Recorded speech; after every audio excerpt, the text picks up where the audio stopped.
8 Mile. Yeah, I know. Harry Potter, Star Wars, Dragon Ball Z, all gangster material, right? So 8 Mile is directed by Curtis Hanson and is written by Scott Silver, who has done some pretty decent stuff.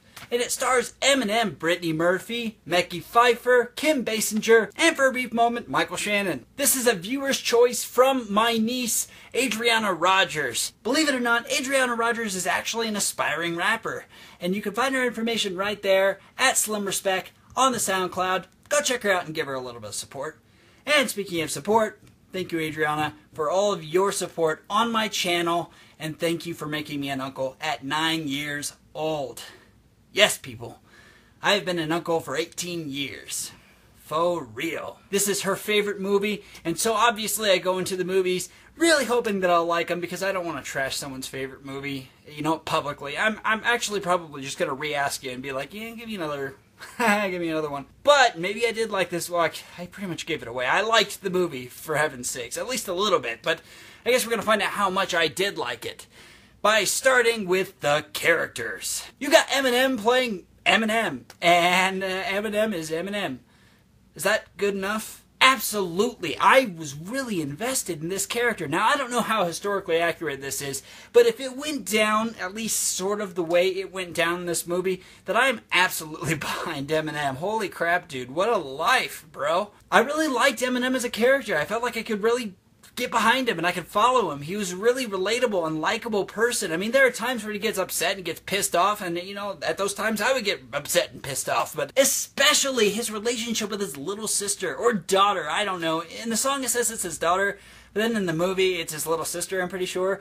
Either way, the relationship between the two of them is so heartfelt. Him and his mom don't really get along. Eminem is kind of in the slums, and so he doesn't have a choice but to go live with his drunk, druggy mother, who is dating the biggest douchebag in the world, played by Michael Shannon. The only thing he really has is his rapping ability, and particularly freestyling. The only thing is that he has a really tough time acting in front of big crowds, which is funny because Eminem is playing Eminem. I mean, he's in front of cameras, in front of millions of people. That alone is a character building aspect that makes us think, oh wow, he really has developed as a person, and in the movie, he will develop as a character. Anyways, it gives a little bit of vulnerability to his character, seeing as how that the only talent that's really going to get him out of the slums is by rapping. Everyone else was great. Mekhi Phifer was a great Samwise Gamgee to Eminem, and his friends, they worked well, except for her.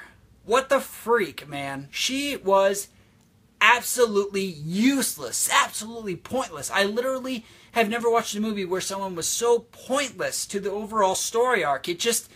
Why is she in this movie? Yeah, no. The acting is excellent in the movie, particularly with Eminem. Now, I know, you know, singers, they do music videos, and they have some talent being in front of a lot of people, so obviously acting would be something that would come a little bit more naturally to them. But I was really, really surprised. There were some heartfelt moments in this. And you could tell that you were actually following a real person, which is a great achievement, considering that Eminem is playing himself in the movie. You may think that that is easy, but I try my very best to be myself in front of this camera, and there's nobody in the room. And I still have such a tough time. Seriously, my wife has to leave the room when I film. I can't do it. That's one person. Also, they got a good kid actor. Sorry, I didn't look up her name, but that's her name right there. And she did a really good job. I was really impressed with what little scenes that she was given, but she nailed each one pretty dang good.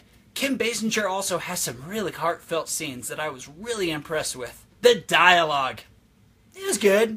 Nothing really memorable. Well, except for...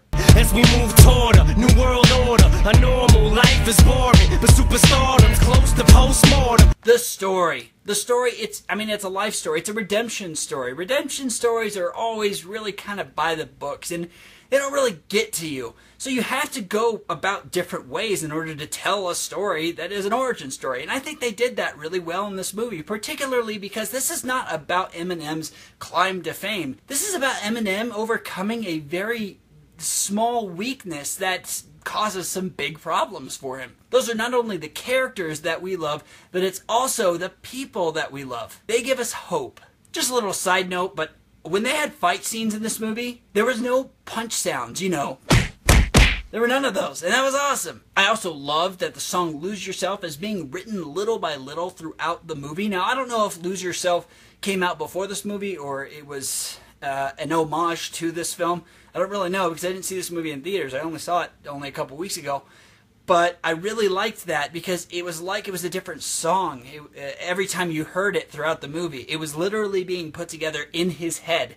And I thought that was a really cool effect with the progressive sort of building upon the song throughout the film. And then at the very end, you get to hear the full thing. I also love that it serves as an ambiance to something greater, which is Eminem as we know him today. And we know that he succeeds, so it's not like, the movie's going to spoil anything for us. The movie's very aware of that, and so it uses certain artistic tactics in order to make that feel better than the reality of it. Predictability. It's a life story. I mean, you're going to take some film and artistic liberties when you're dealing with a true story. So how do you make it that unpredictable? I will say that there were a couple of little things throughout the movie that I didn't predict. It's a pretty cliche redemption story, but they find different ways in order to get from point A to point B to point C, and it made the movie more engaging. So I will say I have to give them props considering that it's a redemption story. And usually redemption stories have a very standard sequence. Morale. This movie has tons of it. It really does. I mean, it teaches you to trust your friends. It teaches you, listen to the song. If you had one shot, or one opportunity to seize everything you ever wanted, one moment, did you capture it? Just let it slip. Yo.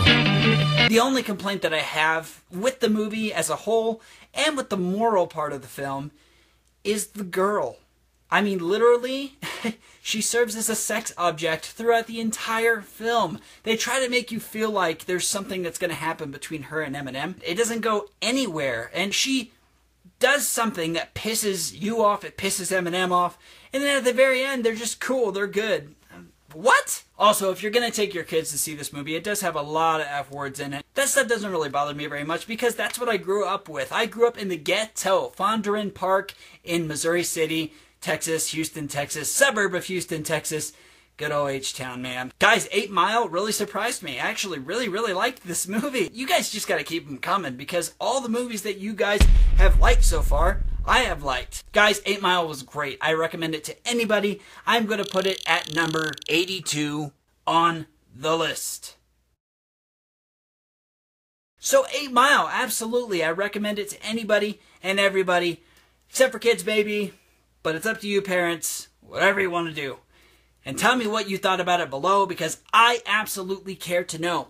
And if you want to subscribe, just hit the daggum subscribe button and I will see you next time on MovieSlayer.